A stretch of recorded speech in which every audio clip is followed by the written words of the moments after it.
আরে আরে আজ হিংসুটে বন্ধু মন্টুর ভয়ে আমাকে বাইরে এসে খেতে হচ্ছে, কিন্তু যাই হোক কিন্তু শান্তিভাবে তো খেতে পারছি। আরে চিন্টু খাবার নিয়ে এসছে, দাঁড়া দাঁড়া, এই দে খাবার দে। তোর এত বড় সাহস, আমাকে লুকিয়ে খাবার খাচ্ছিস? আমি খাবো? আবারও যা তুই এখান থেকে। হ্যাঁ হ্যাঁ হ্যাঁ, বাবা বাবা দেখো না, আজকে আবার মন্টু না আমার খাবার কেড়ে নিয়ে খেয়ে নিয়েছে আর আমায় মেরেছে। আচ্ছা থাম, ওকে আজকে চরম শিক্ষা দেবো। তুই এগুলো ধর আর এইটা এক কাজ কর, এগুলো খেয়ে নে। আর তোকে আমি বারবার বলেছি যে হিংসুটে মন্টুর সাথে তুই মিশবি না, আর বারবার ওর কাছে তুই যাস। আরে না বাবা, জানো তো আমি ওর কাছে যাই না, ফাঁকা জায়গাতেই ছিলাম আর ও কোথা থেকে চলে এসছে। এই না বাবা, ভরে দিয়েছি।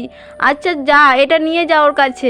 আরে আরে কি মজা! আরে মন্টু এই দেখ, আমি আবারও নতুন খাবার নিয়ে এসেছি। আরে হট দে তাহলে আমি খাই। উফ, এটা কি? এগুলো কাকর তো। উফ, আমি তো গেলাম, আমার দাঁত ভেঙে গেল। আরে ঠিক হয়েছে মন্টু, কি মজা।